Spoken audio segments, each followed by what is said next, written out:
Who else needed a one? Anybody else need a one? I'll take one. Oh, week Who's one. one? The week one quiz. You need a retake. Oh no. And we should have a quiz 2 to turn into me.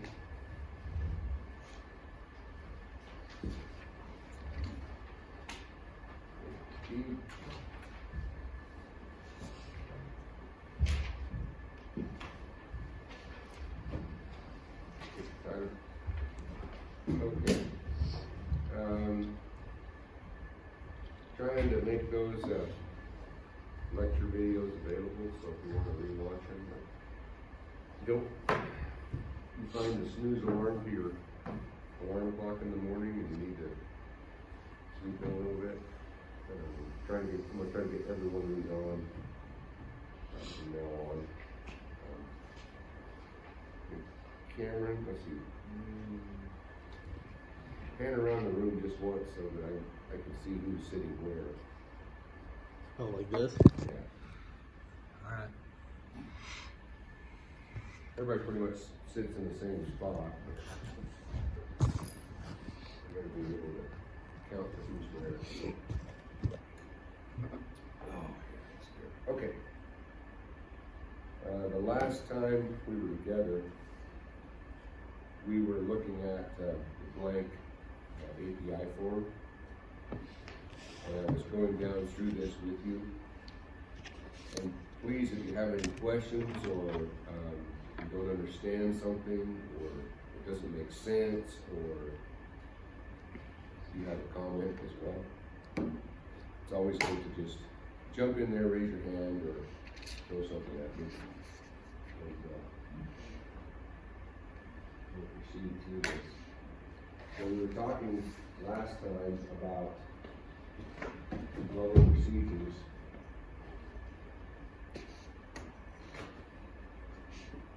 And those variables. The specifications for API 1104, and once again I will reiterate that I'm doing 1104 for this first go round because it is the simplest to understand and has the same basic structure as the other codes. There are some variations in structures, but the same essential parts of that code are there in all of them. I'm going to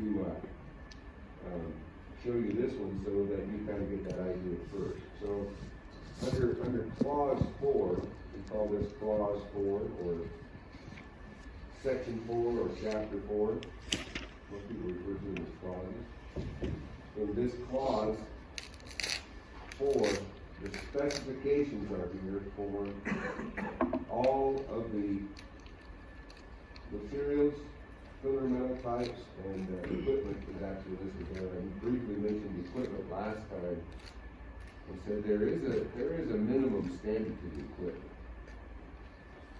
And you have the right as an inspector to reject or question that equipment as to whether it's capable of producing quality wood, quality welds. So you'll run into this, and this is the statement that is your backbone. It says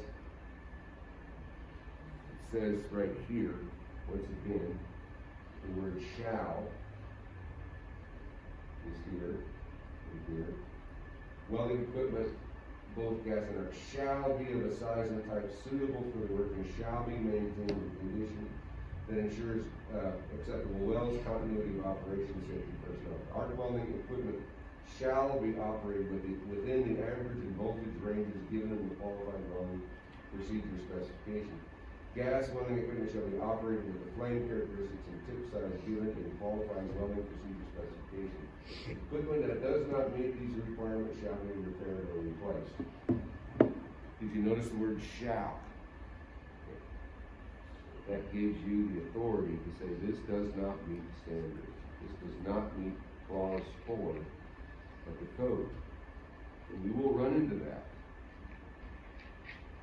We talked a little bit earlier on in the first week about the objectivity and the subjectivity of your decisions. And you will develop an objectivity about some of these things from your experience. You will find out from your experience that this particular machine is just not capable of doing it. You will find a TIG welding operation that has to occur, and they have brought, a very small piece of equipment that doesn't produce the amperage that you need. And they're saying, well, we're gonna use a rosebud torch to heat this up so that we can overcome the amperages that we don't have in this machine. So I'm always I'm always willing to learn. I'm always willing to learn from any of you guys. Sometimes people come up with the darndest things. They come up with stuff that just, wow, I've never seen that done before. But typically from your experience, as you gain experience, you'll be able to look back and say, well, 100% of the time, this has not worked. So, be forewarned. I can tell you no from my experience, but if you want to try to show me, go ahead and show me that this is capable. And that's happened to me a lot. And I could belabor your days with lots of anecdotes and all. But anyway, moving on to the specifications, it deals with the materials, and all comes from these specifications. The material has to meet these specifications. Filler metal types have to comply with these AWS standards for filler metals. And as you go through there, stick electrodes, TIG wire, MIG wire, sub-arc wire. I'm sure you're familiar with these AWS standards. And it says that these that do not conform to the specifications above may be used provided the welding procedure specifications involving the use are qualified. So once again, you can come up with something. We're going to weld this with Brutus 918. Well, where does Brutus 918 come in any of these specifications? Well, it doesn't. Well, then your procedure has to show me that material can do qualifiable welds. There has to be a test to make sure that the specification that you're using will actually work. You see how that works? There are very specific and a lot of questions on the CWI test determining storage and handling of those materials. You can't just throw open boxes of rod on a pallet and stick it under a cover and pull it back out and use it if we're doing code work. Very specific specifications for how that stuff can be stored. On an API 1104 DOT controlled work site, any can of rod that is open, you first of all have to inspect them, take the lot number off the can, and there's a couple of lot numbers on the can. There's one really long lot number, and it usually starts with a Q. But you have to take a picture of that can, and you have to inspect it to make sure there's no holes in it. But once it's open, the life of that can is how long? One shift, 8 hours. Unless, this is where the subjectivity, objectivity comes in. Unless it's like a really high moisture day, like it's like rainy or it's hot and it's muggy and there's a lot of moisture in the air, and that can has to be opened and then immediately resealed. But in any regard, the life of that can is no more than a shift, which is 8 hours. You take rod out of that can and you can use it for up to 8 hours. You cannot take rod out of a welder's bucket and put it back in the can. The best thing to do is to open the can, take out what you're going to need, take the contents out, put it in an oven or in some kind of a drying container, or at least duct tape it shut. Completely cover it with duct tape. Okay. So there are very, very stringent, especially when we get into some of the other codes, there are very stringent rules about how you can maintain these. Shielding gases, this comes with a purity and dryness requirement. What's the purity and dryness requirement minimum? Do anybody know? And how do you get there? When you get a bottle of, huh? What do you mean, how do you get there? Yeah. Like, When how do you bring the moisture down?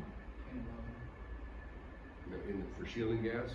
Oh, sorry, I'm That's not okay. listening. In some jobs, you have to get a document from the supplier that says this gas conforms to -40 Fahrenheit dryness. The colder you go with that, the drier it gets. And they make it, dry it, store it, pressurize it into tanks or into caskets, and that has to be certified to be -40 dry. That's the minimum. Most cases, I mean, we get gases here at Weber State. They just roll it off the truck, put it in the vault. Don't even look. You ever wondered if it was what the standard of it was with the volume? Typically, it comes -40, but there are some where it requires it to be even drier. So, shielding gases do have some stringent requirements when we're doing code work. All right, qualification of welding procedures with filling metal additives, clause 5. This is clause 5, procedure qualification. This section, section 5, it's gonna deal with the qualifications of welding procedures.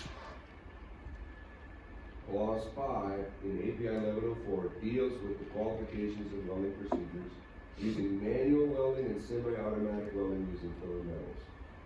So anything outside of that is not going to be in this specification. From code to code, the clauses are not the same, more or less. The clauses are different, so I don't really expect you to know all the clauses and all of the numbers necessarily, but for the purposes of going through API 1104, realize that clause 5 deals with this welding procedures, qualification of welding procedures. Records. We just did some welder testing over the weekend for one of the senior projects, and the QA manager that's doing that is completely green, has never done anything like that. So I overwhelmed him with duties, because we have a tendency to think the welding inspector just sits in his truck and drinks coffee and doesn't do anything. You know, that's really not true. If you're doing your job, the recording of these are very, very important. And it's your job to record what happens. What's the welder's name? What's his time clock identification? And currently, the current thing they're using, I'm sure it's gonna catch them somewhere at some point, but they're using the date, the birth month of the individual, and the date of that month. So my birthday is January 7th. So my identification number for the purposes of testing is 0107, a 4-digit code that identifies that welder. Why do we use those numbers? Further identifies the person, yes. But part of the subjectivity, objectivity that comes into play in welding inspection is, oh, I know that Josh Fitz. You know, he can't weld worth a hoot. I don't even want to use him. Well, if you, and it's true when we say this, when we reduce a person to a number, you're reducing the person to a number. I lose the objectivity of it.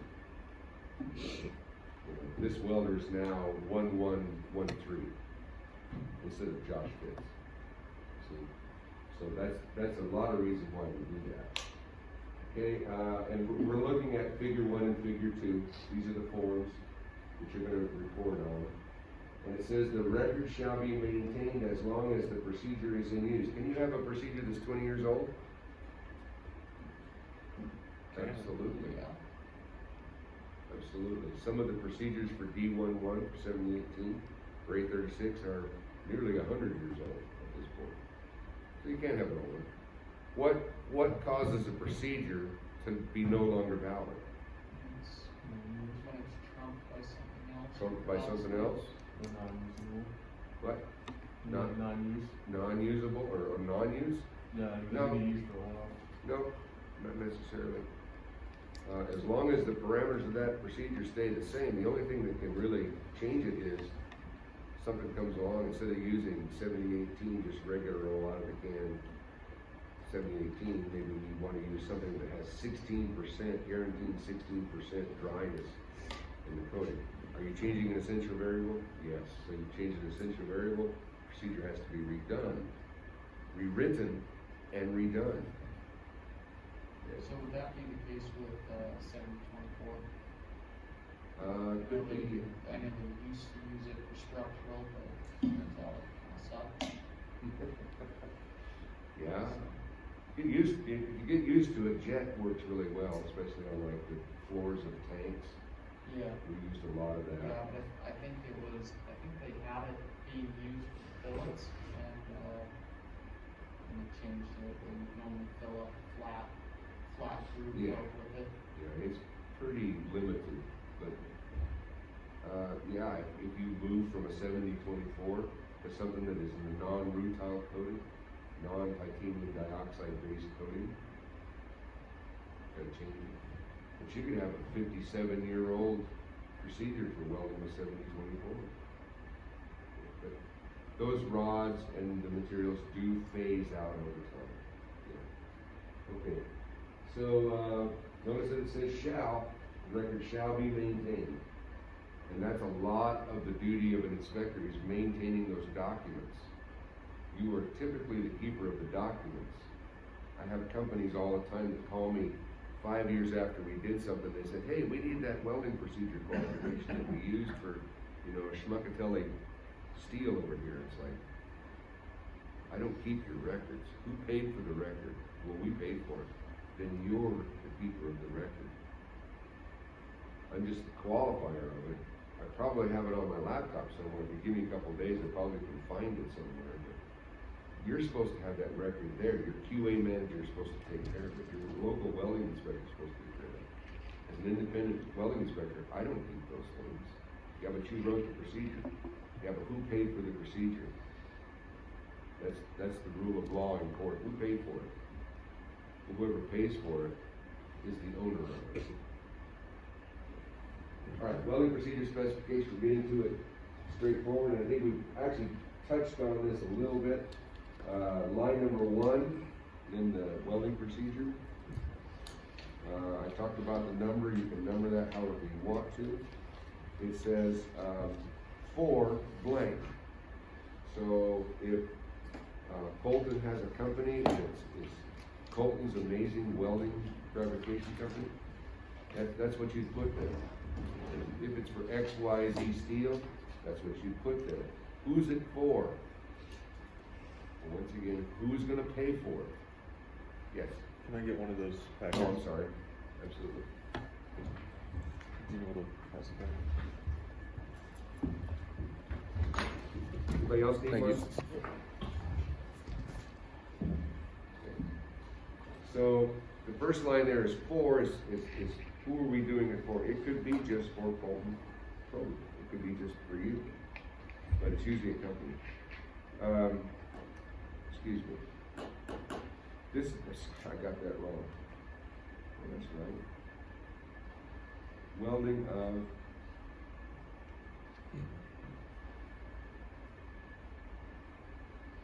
what did I get wrong with? Welding procedure specifications. Oh.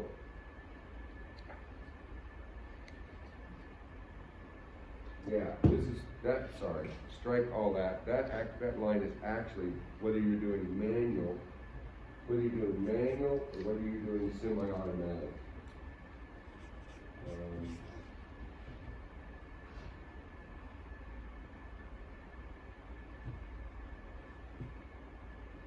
looked at that wrong. So right here, when we're looking at this first line, this first complete line, you have to read it all the way across. For manual welding of X52 and YP52 pipe and fittings.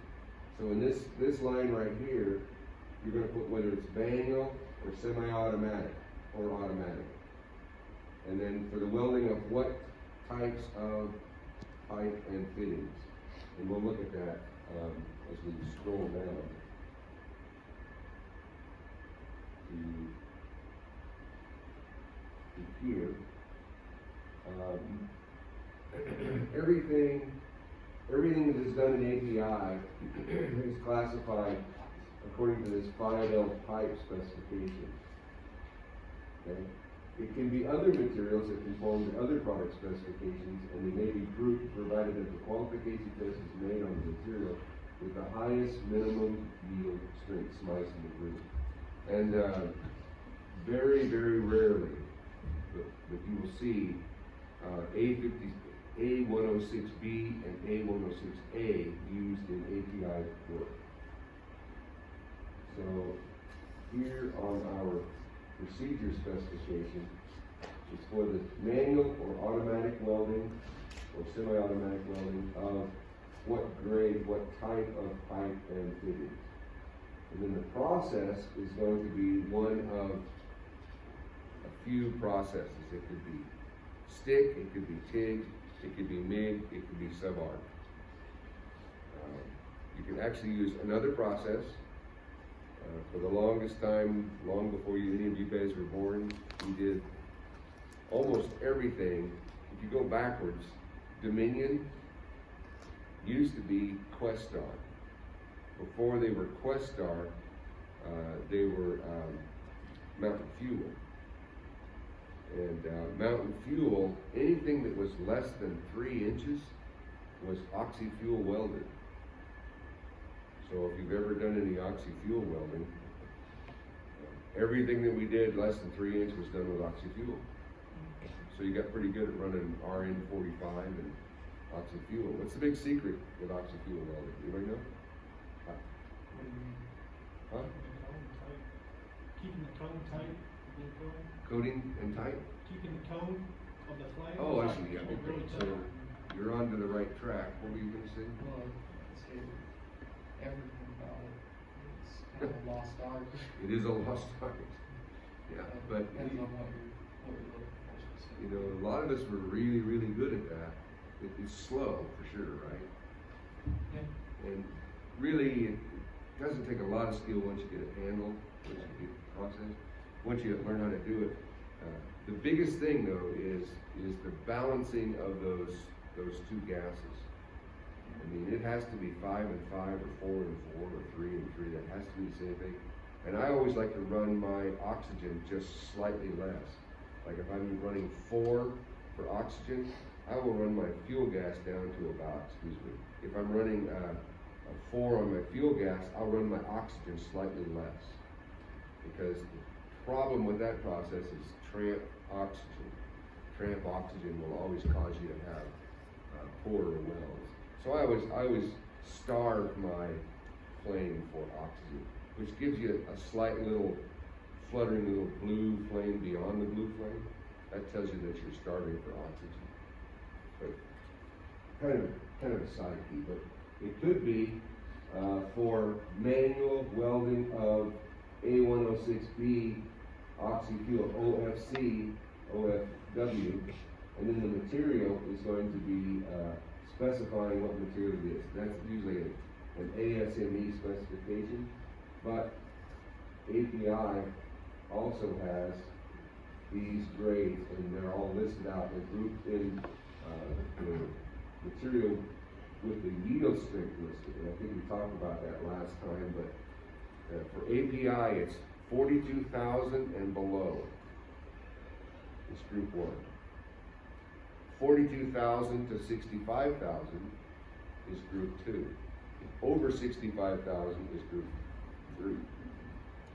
Most stuff in API now is being done in that group 3. It's always done at more than 65,000. All right, and then, diameters and thicknesses, that we talked briefly about this, but remember, I'll write this down so,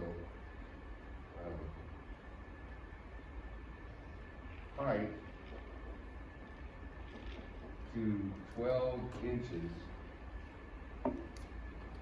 is called out by inside diameter.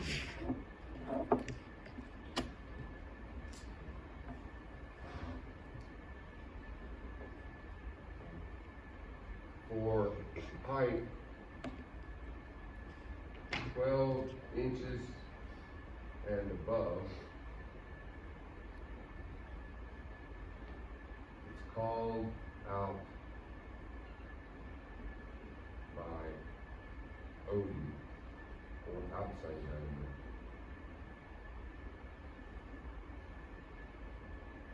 This can cause problems. This can cause problems if you fill this line out wrong incorrectly. Talking about wall thicknesses, we typically talk about them in what we call schedules.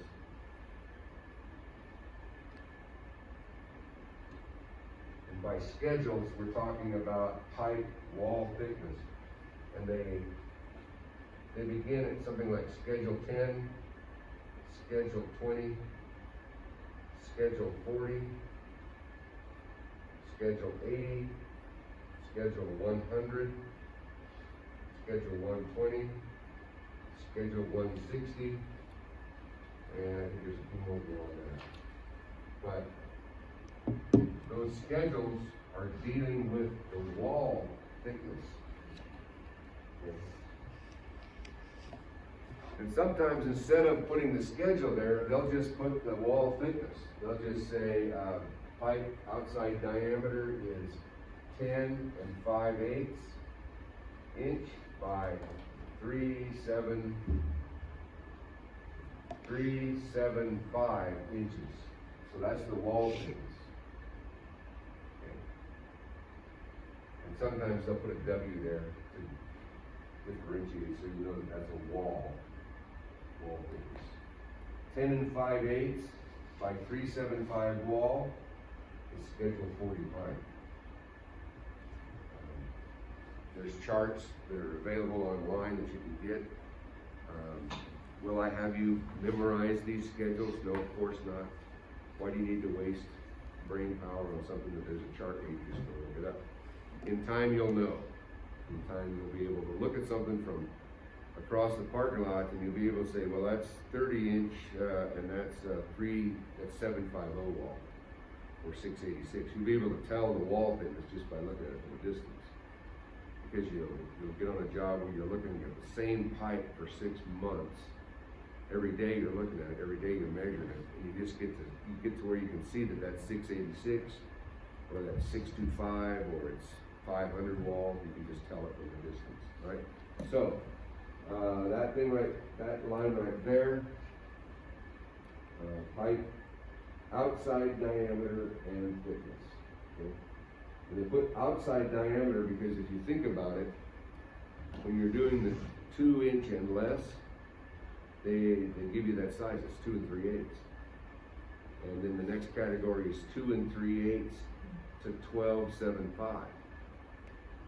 That's the last of the groupings where you're talking about the outside diameter. And then the last category is over 12.75, which is the next pipe that starts at 14 inches, which is outside diameter. Okay. And then it's outside diameter for the rest of the way. Joint design, let's take a look at what it has to say for joint design.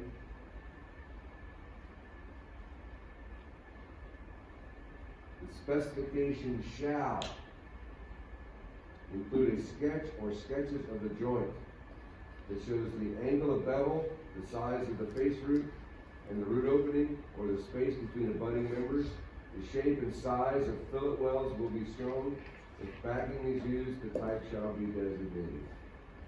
So once again, going back to our blank, the joint design has to be spelled out here. This is a single V groove, open root with 35 degree plus 0 minus 1 degree. That is to be 1/8 inch root opening without backing strip. You have to sort of fill out what that joint design looks like. And there are official welding symbology terms for those things. You have to spell that out. This is the diagram down here. There's a standard V-bevel groove joint. And I got rejected at a refinery one time because our company procedure, and I had changed the design of mine a little bit. And I had a little box over here where I showed the design for the joint.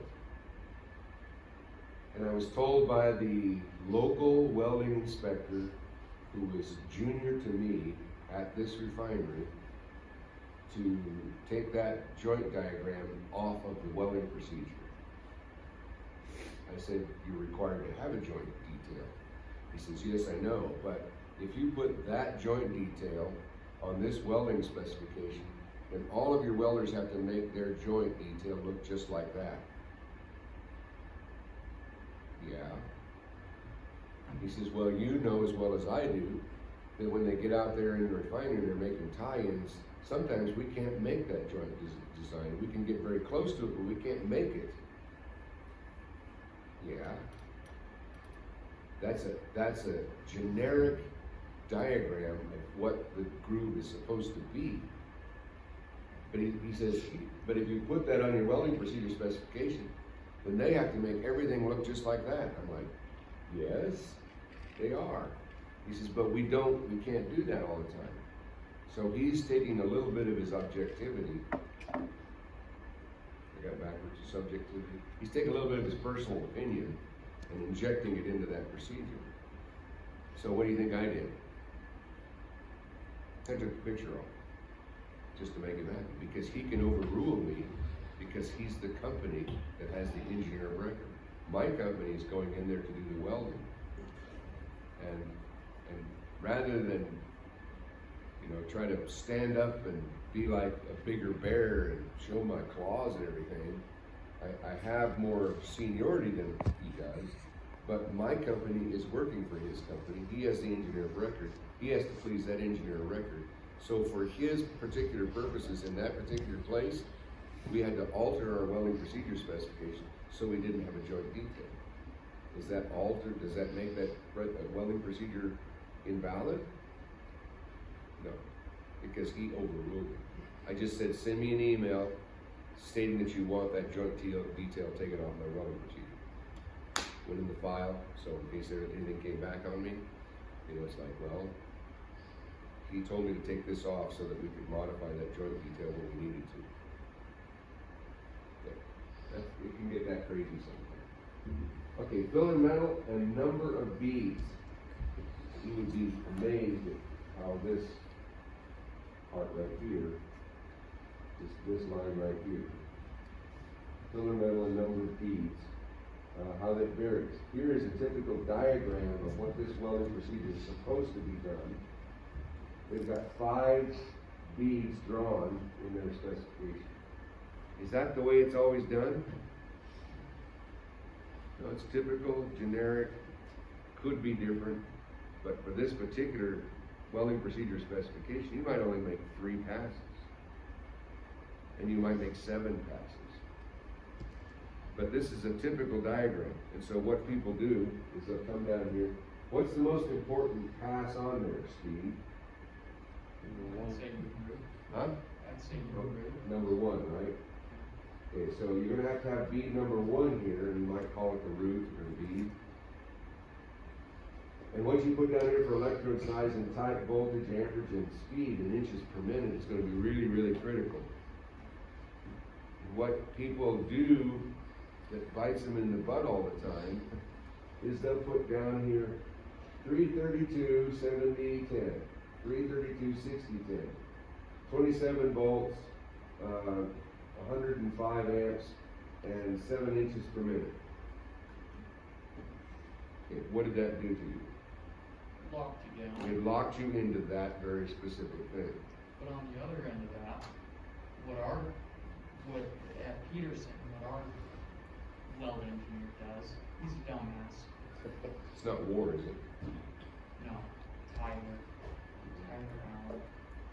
He gets his lesson. Anyway, he sets the parameters this wide, Yes.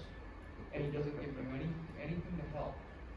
I mean, anywhere from 9 to 22 volts, and anywhere from 150 to 380 inches per minute with a travel speed of, anyway, it doesn't help. Yeah, it's like the shotgun method, right? It's There's, pushing the easy there's the button. shotgun method, and then there's the 22-250, super loaded rounds, that can cut a playing card in half. There's the pinpoint method, and then there's the scattergun method, and you need to try to be somewhere in between. You know as well as I do, the range that somebody's going to run a 1/8 inch 60-10. But their joint makeup could be a little bit that, or the pipe could be softer. I've had a lot of people say, "Hey coach, I can't run this voltage, I can't run this amperage because this pipe is so soft." What are you talking about? It's X60. He goes, "Yeah, but," he says, "it's really soft." So I go out there and I do a quick hardness test, instead of it being something like 220 Bernal, it's down around 170. So for a welder, that soft pipe, it won't hold up. It won't stack the dimes well enough. So they have to drop below what the procedure says. So you want to try to hit that low in the off chance that they might need that, but you don't want to go so low. If you're trying to hit 90 amps, you really should go about 15% below, 15% above. You should try to hit that.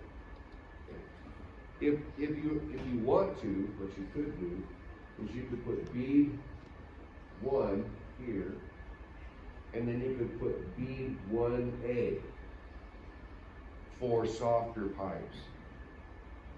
You could put another bead there. You could put an alternative bead specification note out there to get you by that. Or you could do like this guy does, and you go from 50 to 150 amps. Well, that doesn't give the welder or the foreman any kind of a guideline. It's good for one reason. It allows that welder to put that welder wherever he needs it, pretty much. But for a welding procedure, that's too broad. 15 to 20% above and below is a good way to go. But if you've done any welding at all, and this is where welding engineers need to be people that have welded before, you kind of know where that 1/8 is going to fit. What if you put, here's the other bugaboo that, and this happens, what if you put 332 and 1/8? Now you've got to have a really wide parameter, don't you? Because 332 60-10 is going to run anywhere from 50, 55 amps up to about 80 amps, 85 amps, and it's going to run too hot. But you've got 1/8 in there too. So you've got to have at least 80 amps for the 1/8 inch, and you need to be up around somewhere around 95, 97 for the upper end. This is where welding experience really comes into play when filling out these welding procedure specifications and knowing what will work and what won't work.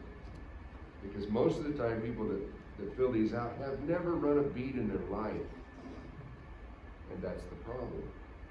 So you want to have a bead sequence in there that is a generalized bead sequence, and that's pretty much what it is. Nobody ever starts on the cap. Okay. I've seen them backwards. I've seen them listed backwards. This is, and it says, well, it doesn't say order. I just listed my 5th bead here, and then my 4th, and my 3rd, and my 2nd. Well, that's backwards. You want to start with bead 1, bead 2, bead 3. Bead 1 means that's the first one I'm going to put there. Okay? So, voltage, and what's the lowest amount of voltage that you can strike an arc with? Anybody ever experimented with this? I ought to put you through a lab practical thing with these. I'm sure it varies from process. Huh? I'm sure it varies from stick to tape. Well, I'm talking about stick, I'm sorry. I was referring to stick. What's the lowest, really pretty much any. I'd have to backtrack on that, pretty much any. Like 10 to 12? Yeah, 10 to 12 is really low. About average is 17 volts. At 17 volts, there's just barely enough voltage really to create an arc. What does voltage do? It overcomes the resistance to current flow on a drooping arc machine anyway. If you have a constant voltage machine, you're not going to be welding stick anyway. Because voltage is high, open circuit voltage is high. When you strike the arc, voltage tries to come down. That's why it's called a drooping arc. And amperage tries to come up. So there's a sweet spot right in that crossing that is just about right for the use of that electrode. So it would be a good lab practical for you, but I don't know that we want to waste time on it. It's not a waste of time. I don't know that I want to spend time doing it. Just realize that about 17 volts, if you see something that's given to you and it says like 14 volts, I don't think you can strike an arc with 14 volts. Might be able to with TIG, but you're probably not going to be able to do it with any other process. So voltage has got to be a range. Anybody ever monitored voltage while somebody's welding? What does it do? If you stick your voltage meter on there, and I saw a lady engineer come down from Chicago one time and insisted that she be there on this particular procedure qualification we're doing. And she takes her spiked leads on her voltage meter, walks over to the welder's welder on his truck, takes that lead and forces it through the insulation of his lead on both sides. And when he saw it, oh, he threw a living fit. This is an old drinking guy from Kimmer, Wyoming. He threw a living fit, wanted to beat her to within an inch of her life. He wanted new leads, and of course we're not going to furnish him with new leads. Because now those leads have been, the integrity of those leads has been compromised for however many inches she stabbed that thing through there. But if you do that and you stick those in somehow on the two leads, and then you're monitoring the voltage. While he's not welding, what's the voltage going to be doing? It's going to stay the same. It's going to be showing you open circuit volts, OCV. On some of the older Lincoln machines, it's around 70. On some of the newer ones, it's up around 98. 98 to 100 open circuit volts is a bad characteristic of those machines, because high voltage creates porosity all the time. So you try to get that that open circuit voltage down so that you don't have a problem with porosity. I would say the number one problem with porosity is probably because of high voltage. It's always trying to overcome the resistance, and if it's spiking voltage into that weld, it's going to create bubbles in the weld metal, which ends up being porosity. So anyway, you have to monitor that voltage sometimes, and it just jumps up and down. I mean, it just flies up and down. Sometimes it'll be down around 20, and you've got that thing set at 24 volts, and you're welding and you're monitoring that, and that's jumping down to 18, up to 35, down to 22, up to 31. It's just going back and forth all the time. Why? Because even the best of robotic and semi-automatic machines, and especially handheld machines, you cannot hold a thing steady enough to get it right on that voltage. So where do you see that being a problem here?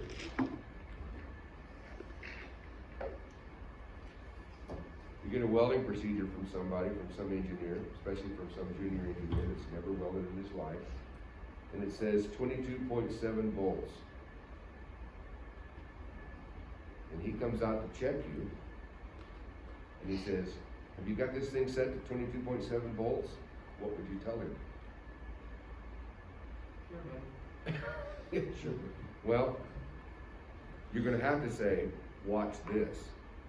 And you put your meter on there and the welding starts and you can't even see the numbers are jumping so fast up and down.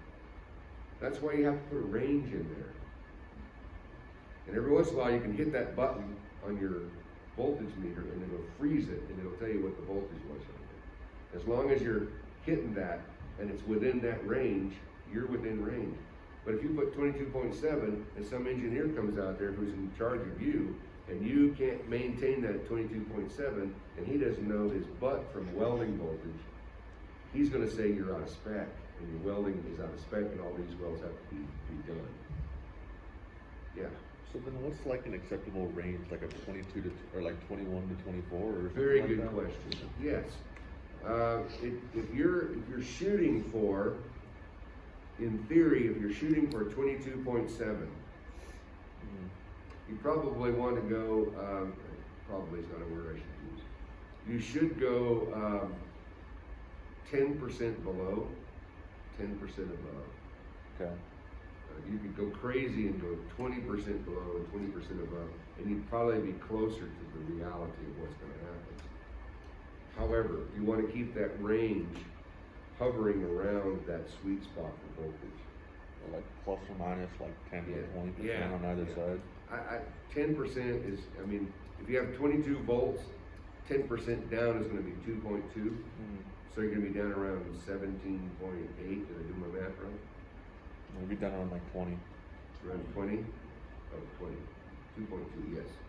And then above is going to be like 24. 24-ish.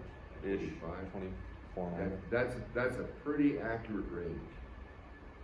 But it's going to go below that. It's going to go above that. I guarantee you. You just cannot get it. Find the sweet spot where it should be. And there are a lot of manuals that tell you this, like Lincoln puts out specifications for their rod. This rod, this size, running at this amp, and this voltage is the sweet spot for this rod. So you find that sweet spot voltage, you put a range in there, and then that's what you should be able to fall within. You probably will fall within that if the machine doesn't have problems like loose ground clamps, bad leads, bad connections, because it'll jump sky high and way low. And then if you're seeing that, then you need to stop and kind of take a better look at what's going on. Yeah, So, is there ever a section for recommended settings? yeah. Yeah? Mhm. Okay. Not in the code, Not in the WPS? in the specifications. We gotta go back to this right here. Filler metals and fluxes. These are the specifications for filler metals. If you look in there, they will have a lot of them just refer to the manufacturer because there's a difference between ESOP and Lincoln Excalibur. Yeah. So if you consult those manufacturing companies, they will have the sweet spot. Should. Should. It's a bit of a They're hard to find. it's a bit of an exploration, but you can find it. Most of the time now, I kind of know where they're at, and I can fill these in. And if I know the welders, I will, I will adjust it according to the welders. Yeah. You can find all that there. 5.1 is generic kind of welding rods. 5.5 is a little bit more special rods. Some places will specify 5.5. Good question. And Jeff Yes. is 825. What? Okay. All right. I think I've got most everybody's flow chart in. I've got most everybody's, I think I've got most everybody's quiz 1 in. If you have not done that for the first time, you need to get that first quiz done. If you don't have a quiz 2, I've got some blank here. And check your grades, make sure I've got everything in that you've turned into me. Okay, stay on me about that. Okay. And I'll see you Wednesday.